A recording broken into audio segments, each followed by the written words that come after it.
সাকিবের ইনজুরি নিয়ে নতুন বিতর্ক, ক্যারিয়ারের গোধূলি লগ্নে তারকা অলরাউন্ডারকে শুনতে হচ্ছে কঠিন প্রশ্ন। টি-20 সিরিজের তরুণদের নিয়ে মাঠে নামবে ইন্ডিয়া, সিনিয়রদের ওপর বাংলাদেশের আস্থা।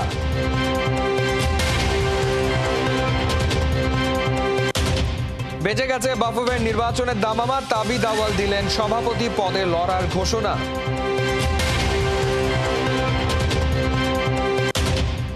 ম্যান সিটি জার্সিতে হালান্ডের সেঞ্চুরি ছুঁয়ে ফেললেন ক্রিস্টিয়ানো রোনালদোর কীর্তি।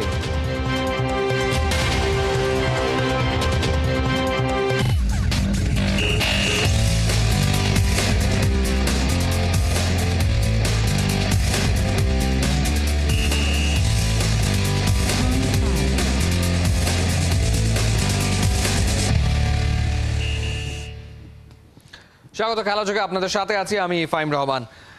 সাকিব কি শতভাগ ফিট? কানপুর টেস্টে সাকিবকে একাদশে রাখা কি হবে যৌক্তিক? ক্যারিয়ারের গোধূলি লগ্নে সাকিবকে শুনতে হচ্ছে কঠিন প্রশ্ন। দেশসেরা অলরাউন্ডারকে বাদ দেয়া প্রসঙ্গে ক্যাপ্টেন শান্ত সাংবাদিকদের বলেছিলেন সাহসী প্রশ্ন, তবে সাহস করে প্রয়োজনে সাকিবকে বাদ দেয়া হতে পারে বললেন দলের নির্বাচক। সাকিব কি তবে এখন আর অটো চয়েস নন? চেন্নাই থেকে নাইয়ান বিন জসিমের পাঠানো রিপোর্ট।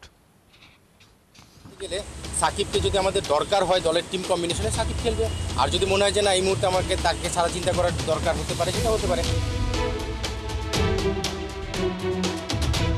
একদিন আগে শেষ হয়ে গেছে চেন্নাই টেস্ট। আমার পেছনে যে ম্যাচ ভেন্যুটা দেখতে পাচ্ছেন সেটা রীতিমতো খাঁ খাঁ করছে, আর টিম হোটেলে টিম টাইগার্স অস্বস্তিতে আছে। সবচেয়ে বেশি অস্বস্তিতে আছেন খুব সম্ভবত সাকিব আল হাসান।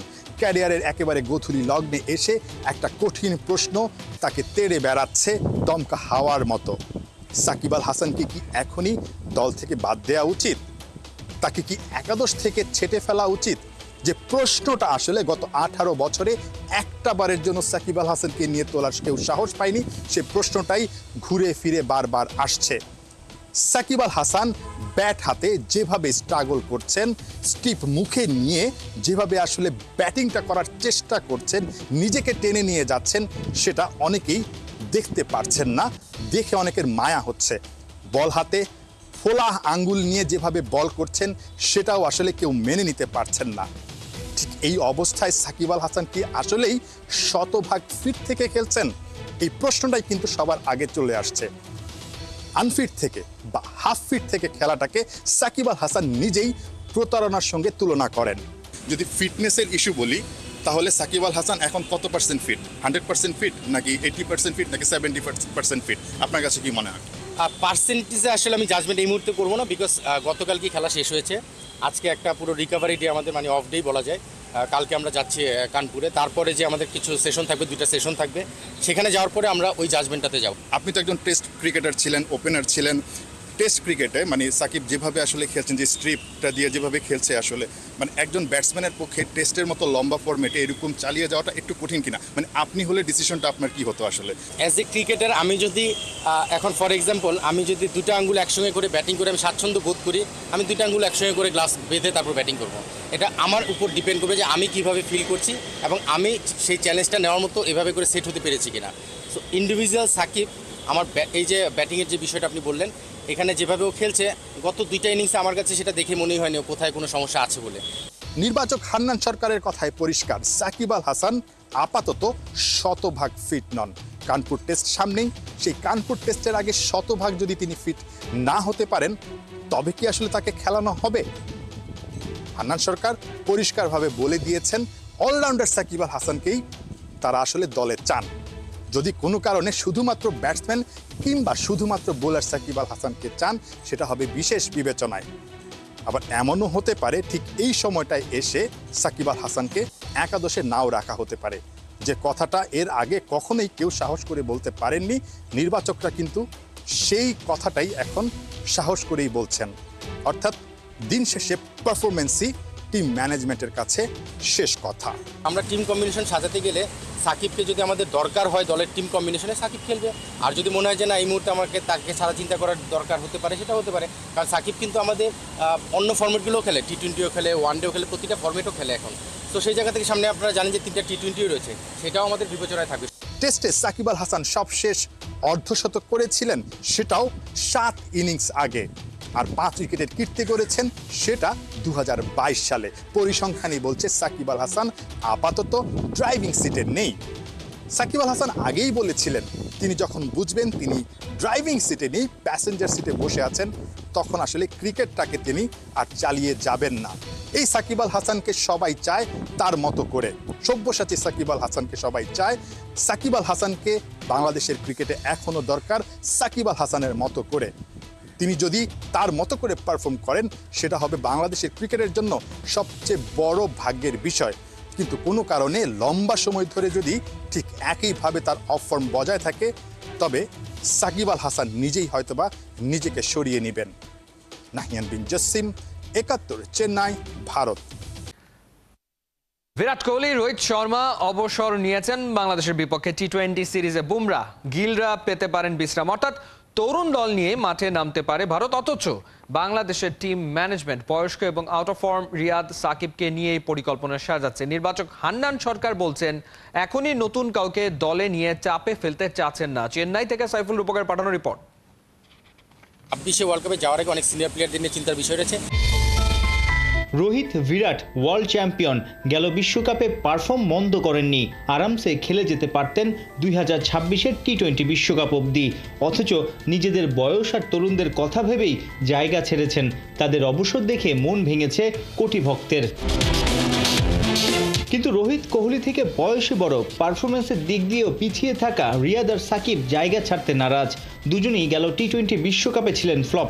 নিজ থেকে অবসর না নিলে নামকরা এই ক্রিকেটারদের বাদ দেওয়ার সাহস কি আছে নির্বাচকদের? 24-এর ওয়ার্ল্ড কাপ অনেক সিনিয়র ক্রিকেটার খেলেছেন, তাদের আসলে 26 পর্যন্ত তারা ক্যারি করতে পারবে কিনা সেটা নিয়ে একটা প্রশ্ন আছে। সেই চিন্তা করে কি আপনারা আসলে ইয়াং কাউকে সুযোগ দিতে চান কিনা? যদি আপনি 1 বছর টানলেন তারপর আসলে 26 পর্যন্ত তারা আসলে যোগ্য থাকছে না বা বয়সের কারণে সবকিছু মিলিয়ে এটা জাজমেন্টের জন্যই কিন্তু সময় নেওয়া। কারণ আমাদের সামনে আপনারা জানেন ইমার্জিং টিম একটা যাচ্ছে খেলতে, টিম ওমানে, তারপরে আমাদের এনসিএল টি-20 রয়েছে, তারপরে আমাদের বিপিএল টি-20 রয়েছে। সো আমরা কাউকে এখন হুট করে এনে তাকে আসলে ওই কঠিন চ্যালেঞ্জটা দিতে চাচ্ছি না বা চিন্তা করছি না। অবশ্যই কাউকে না কাউকে তো অপরচুনিটি দিতেই হবে। বাট আপনি যেটা বললেন যে 26-এ ওয়ার্ল্ড কাপে যাওয়ার আগে অনেক সিনিয়র প্লেয়ারদের নিয়ে চিন্তার বিষয় রয়েছে, সেই সময়টাও আমাদের চিন্তা করার জন্য আগামী বিপিএলের পরে আমাদের চিন্তা করার সময় রয়েছে। 2007 থেকে 24 আইসিসির 9টা টি-20 বিশ্বকাপেই খেলেছে বাংলাদেশ। আফগানিস্তান সেমিফাইনালে খেললেও টাইগাররা এখনও ছোট ফরম্যাটের বড় মঞ্চে চুনোপুটি হয়ে রয়েছে। 2 বছর বাদে ভারত আর শ্রীলঙ্কায় গড়াবে টি-20 বিশ্বকাপ। শক্ত দল গড়তে কতটা তৎপর সিলেকশন প্যানেল? 2-4 দিনের মধ্যে আপনাদের টি-20 দলটাও ঘোষণা করা হবে। 2026-এ টি-20 ওয়ার্ল্ড কাপ আছে, 24-এর পর আপনাদের প্রথম দল হবে। কোন মোটিভ নিয়ে, কোন লক্ষ্য নিয়ে আসলে টি-20 দলটা গড়বেন, যেহেতু 2 বছর পর ওয়ার্ল্ড কাপ? এটা নিয়ে আমরা কিছু আলোচনা করেছি, আমাদের কিছু প্ল্যান হয়েছে। দেশে থাকতেও আমরা আসলে সিলেক্টর একসঙ্গে 3 জন বসেছিলাম, ক্যাপ্টেন কোচের সঙ্গে আমাদের কথা হয়েছে কিছুটা। তো টি-20 ফরম্যাটে আমরা আসলে যদি খুব ক্লোজ অবজারভেশনে যাই, আপনি দেখবেন 26-এ ওয়ার্ল্ড কাপে আমরা যখন যাব তো তার আগে আমরা বিপিএল পর্যন্ত আমাদের ঘরোয়া ক্রিকেট টি-20 একটা টুর্নামেন্ট দিয়ে শেষ করব। তারপরে যে আমরা টি-20 ওয়ার্ল্ড কাপের জন্য চিন্তা করতে পারবো। সো আমাদের হাতে যে অপশনটা রয়েছে বা সময়টা রয়েছে, আগামী বছর বিপিএলের পরে টি-20 ওয়ার্ল্ড কাপের আগে 18টা টি-20 ম্যাচ রয়েছে ইন্টারন্যাশনাল। সো সেই জায়গা থেকে আমরা খুব সুন্দর একটা দল ব্যালেন্স তৈরি করার স্বপ্ন দেখছি। চলতি সিরিজে প্রথম টেস্টে ভারতের কাছে পর্যুদস্ত হওয়া টিম বাংলাদেশ 3 ম্যাচের টি-20 সিরিজে জয়ের আশা দেখছে। সবশেষ ভারত সফরে অর্থাৎ 2019-এ দিল্লিতে টিম ইন্ডিয়াকে হারিয়েছিল টাইগাররা। এবারও ভারতের রাজধানীতে টি-20 খেলবে বাংলাদেশ। সাইফুল রূপক, ৭১, চেন্নাই, ভারত। দেশের মাটিতে সফল অথচ ঘরের বাইরে খেলতে গেলেই নিজেকে হারিয়ে খোঁজা, বছরের পর বছর ধরে একই সুরে একই তালে চলছে মুমিনুল হকের ক্যারিয়ারটা। অথচ ভারতের মাটিতে তিনি হতে পারতেন বাংলাদেশ দলের ত্রাণকর্তা। রহমান পেয়ারের রিপোর্ট। বয়সের সাথে অভিজ্ঞতা বাড়ে, জীবনে আসে স্থিরতা, আর খেলায় দেখা দেয় দৃঢ়তা ও দক্ষতা। কিন্তু মুমিনুল হকের ক্ষেত্রে যেন সবকিছুই উল্টা। এক সময়ে যিনি ছিলেন দলের অন্যতম ভরসা, সময়ের সাথে সাথে সেই মুমিনুলের পারফরম্যান্সে হতাশা। ক্রমাগত হয়ে উঠছেন নিজের ছায়া। মুমিনুলের এই পতন শুধু তার জন্য নয়, পুরো দলের জন্যই এক চিন্তার বিষয়। সময়ের সাথে অভিজ্ঞতা যেভাবে তার আত্মবিশ্বাস ও সক্ষমতাকে আরো শক্তিশালী করে তুলতে পারত, সেখানে ঘটছে ঠিক তার উল্টোটা। মুমিনুল হকের ব্যাট থেকে শেষ সেঞ্চুরি এসেছে 16 ইনিংস আগে আফগানিস্তানের বিপক্ষে মিরপুরে। এটি কোনো বড় সমস্যা নয়। বাংলাদেশি খেলোয়াড়দের ফর্মে ওঠানামা নতুন কিছু নয়, তবে সমস্যা অন্য জায়গায়। মুমিনুল হক কেবল একটাই ফরম্যাটে খেলেন, অর্থাৎ টেস্ট ক্রিকেটে, যেখানে তার ধারাবাহিকতা থাকা অত্যন্ত গুরুত্বপূর্ণ। মুমিনুল হকের টেস্ট ক্যারিয়ার 2013 সালের দুর্দান্তভাবে শুরু হলেও তার পারফরম্যান্স ক্রমাগত নিম্নমুখী। শুরুতে 60-এর বেশি গড় থাকলেও 2024 সালে তা নেমে এসেছে 34.12-এ। যদিও এটাই তার সর্বনিম্ন নয়। 2022 সালে তার গড় ছিল মাত্র 18.21। ভারতের বিপক্ষে মুমিনুল হকের পারফরম্যান্স হতাশাজনক। চেন্নাই টেস্টে 2 ইনিংসে মাত্র 13 রান করেছেন। ভারতের মাটিতে 4 টেস্টে 8 ইনিংসে তার সংগ্রহ 96 রান। 11 ইনিংসে সেঞ্চুরি না থাকলেও এক হাফ সেঞ্চুরিতে মোট 215 রান করতে পেরেছেন মুমিনুল। রহমান পেয়ার, 71। বাচ্চা বয়স, পাক ধরছে চুলে, তারপরেও ভারতীয় ক্রিকেটের প্রফেসর খ্যাত রবিচন্দ্রন আশ্বিনের পারফরমেন্স তারুণ্যের ধার যায়নি একদম। ব্যাটে বলে সমান তালে সার্ভিস দিয়ে যাচ্ছেন নিজের দেশকে। ক্যারিয়ারের পরন্ত বেলায় এই অলরাউন্ডার জানালেন বয়সটা বেশি বলেই বাকিদের চেয়ে তার প্রস্তুতি হয় আলাদা। কিভাবে ব্যালেন্স করেন আশ্বিন জানাচ্ছেন খালিদ জামিল। ক্রিকেট ইতিহাসের অন্যতম সেরা ব্যাটার বিরাট কোহলি মাথা ঝুঁকিয়ে অভিবাদন জানালেন সিনিয়র টিমমেট রবিচন্দ্র আশ্বিনকে। ঘটনাটা চেন্নাই টেস্টের চতুর্থ দিনের। নিজের ফাইফার তুলে নিয়ে ততক্ষণে বাংলাদেশের ব্যাটিং অর্ডারকে রীতিমতো একা হাতে ধসিয়ে দিয়েছেন আশ্বিন। এর আগে প্রথম ইনিংসে উইকেটে ঘাঁটি গেড়ে বসেছিলেন তিনি। সেঞ্চুরি করে সামাল দিয়েছেন ভারতীয়দের ব্যাটিং বিপর্যয়। সেই সুবাদে বাংলাদেশকে ওরা হারিয়েছে 280 রানের বিশাল ব্যবধানে। স্বাভাবিকভাবেই হয়েছেন প্লেয়ার অব দ্য ম্যাচ।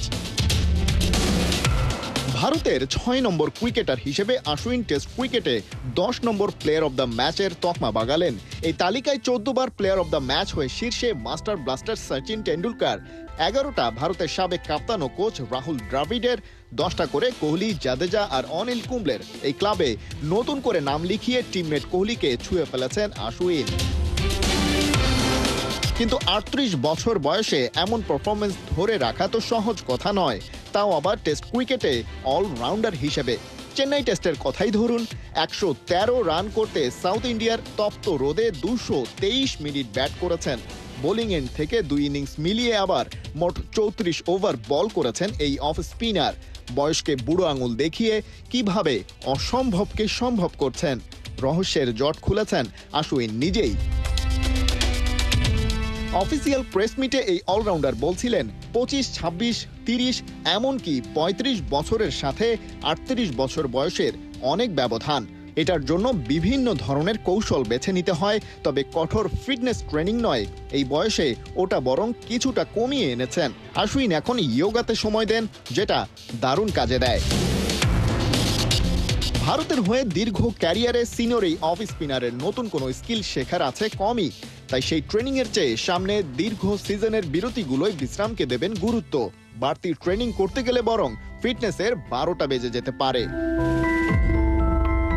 আশ্বিনের ভাবনাগুলো এমনই, আর 10 জন ক্রিকেটারের চেয়ে আলাদা। তাই তো পেয়েছেন ক্রিকেটের প্রফেসর তকমাটা।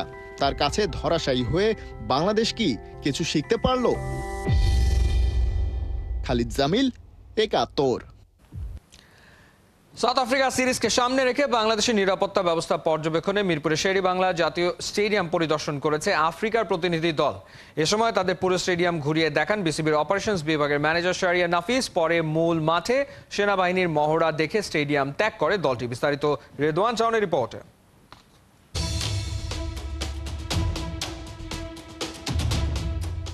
খেলা চলছে, হঠাৎই মাঠে দুষ্কৃতিকারীদের হামলা।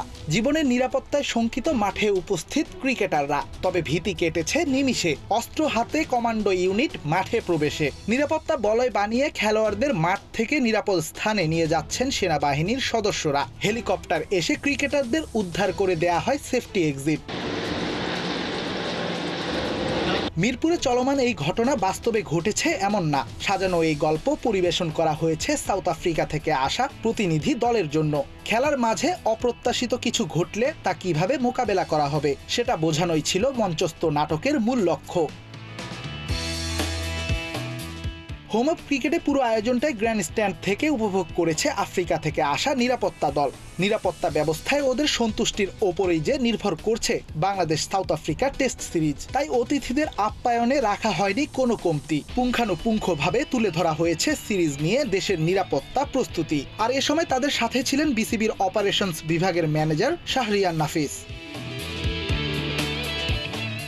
সোমবার সকালে মিরপুরের শেরি বাংলায় পা রাখে সাউথ আফ্রিকা থেকে ছুটে আসা এই প্রতিনিধি দল। প্রধান মাঠে চক্কর দিয়ে ঢু মারে পাশে থাকা একাডেমি প্রাঙ্গণ। এরপর আবারও ফিরে আসে 22 গজে। সেখানেই সেনাবাহিনীর মহড়া প্রত্যক্ষ করেছে দলটি। দেশের রাজনৈতিক অস্থিরতায় কদিন আগেই নারী টি-20 বিশ্বকাপ টুর্নামেন্ট হাতছাড়া করেছে বিসিবি। একই কারণে দেশের মাটিতে স্থগিত হয় নিউজিল্যান্ড এ দলের সিরিজটি। পরে বাংলাদেশ থেকে সরে গেছে 40 দেশের অংশগ্রহণে হতে যাওয়া কমনওয়েলথ কারাতে চ্যাম্পিয়নশিপও। আর তাই সাউথ আফ্রিকা সিরিজ নিয়ে সুপার সিরিয়াস বাংলাদেশ ক্রিকেট বোর্ডও। দেশে আসা এই দলের সফরের পরেই সিরিজ নিয়ে পাওয়া যাবে চূড়ান্ত সিদ্ধান্ত। সহজ ভাষায় এই দলটির প্রতিবেদনের ওপরেই ঝুলে আছে সাউথ আফ্রিকা সিরিজের ভাগ্য। যদিও খবর বলছে সব ঠিক থাকলে অক্টোবরের শেষ 10 দিনে মাঠে গড়াবে সিরিজটি। রেদওয়ান শাওন, ৭১।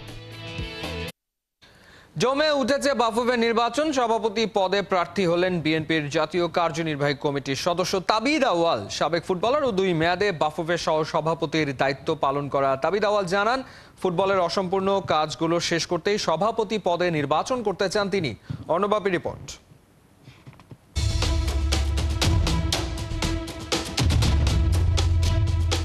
ফুটবলটা যার কাছে প্যাশন, নিজে ফুটবলার ছিলেন, তারপর ক্লাব চালিয়েছেন, ফুটবল ফেডারেশনে দুইবার সহসভাপতি দায়িত্ব পালন করেছেন। এখন যখন নতুন বাংলাদেশ, যখন সব কিছু বদল হচ্ছে, তরুণরা নেতৃত্বে আসছে, তাবিদ আউয়ালের কী ভাবনা সেটাই জানবো। আজকে আমি অফিসিয়ালি ডিক্লেয়ার দিচ্ছি যে আমার যে অনেক দিন একটা ইন্টারেস্ট ছিল বাংলাদেশ ফুটবল ফেডারেশনের প্রেসিডেন্ট হওয়া, তো আগামী আসন্ন বিএফএফ 2024 ইলেকশনে আমি প্রেসিডেন্ট পদে নির্বাচন করার জন্য প্রস্তুতি নিচ্ছি। যখন আপনার দল ক্ষমতায় ছিল না, একটা প্রতিবন্ধকতা, একটা বাধা ফেস করেও কিন্তু আপনি নির্বাচনে অংশ নিয়েছেন এবং ভালোভাবেই 2টা নির্বাচনে আপনি পাশ করে এসেছেন। এইবারের নির্বাচন ফিল্ড কীরকম হতে যাচ্ছে?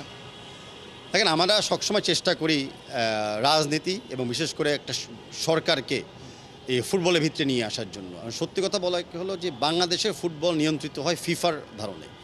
ফিফা যেই রূপরেখা করে দিয়েছে সেই রূপরেখাতে পরিষ্কার বলা আছে যে কোনো এক্সটার্নাল ফ্যাক্টরস ফুটবলে ইন্টারভিন করতে পারবে না। কারণ আপনি ঢাকা উত্তরের মেয়র ইলেকশন করেছেন, হয়তোবা সামনেই যদি আবার মেয়র ইলেকশন হয়, এদিকে আবার ফুটবল ফেডারেশনের সভাপতি, 2 জায়গায় সময় ম্যানেজ করা কতটা কঠিন হয়ে যাবে আপনার জন্য?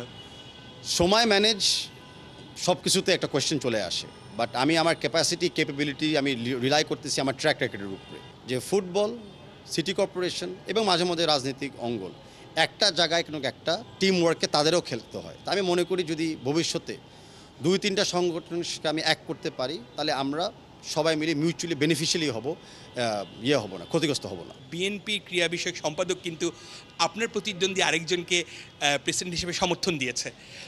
দলের হাইকমান্ড থেকে এই ধরনের কোনো নির্দেশ ছিল কি না যে ক্রীড়াঙ্গন রাজনীতিমুক্ত করতে হবে? দল হিসাবে বাংলা জাতীয়বাদী দল কিন্তু 31 দফা পরিষ্কার দিয়ে দিচ্ছে রাষ্ট্রকে মেরামত করার জন্য। সেই রাষ্ট্র মেরামতে অনেক সামাজিক জায়গা আমাদের সংস্কার আনতে হবে। সামাজিক সংস্কারের একটা অন্যতম প্রক্রিয়া হলো ক্রীড়া। আমি অ্যাজ আ স্পোর্টসম্যান আজকে নির্বাচনে অংশগ্রহণ করছি, আমি বিশ্বাস করি যে বাকি স্পোর্টস কমিউনিটি ওভাবেই বিবেচনা করবে। যে আসলে ফুটবল ফেডারেশনের নির্বাচন এই মুহূর্তে তিনি ফুটবল ফেডারেশনের সভাপতির পদে দাঁড়াচ্ছেন, তার আলটিমেট লক্ষ্য কিন্তু ফুটবলটাকে সামগ্রিকভাবে আরও বেটার যে কাজগুলো তিনি তার আগে 2 টার্মে তিনি করতে পারেননি, এখন সর্বোচ্চ আসনে বসে সেই কাজগুলোকে সঠিকভাবে করা। অবশ্যই লক্ষ্য থাকবে ফুটবলটাকে বর্তমান অবস্থার থেকে আর অনেকটা দূর এগিয়ে নেওয়া। অর্ণবাপী, ৭১, ঢাকা। চলছে খেলাযোগ সরাসরি সংবাদ অনুষ্ঠান দেখতে চোখ রাখুন ৭১-এর ফেসবুক পেজে এবং সাবস্ক্রাইব করুন ৭১-এর ইউটিউব চ্যানেল। ৭১-এর সাথে থাকুন।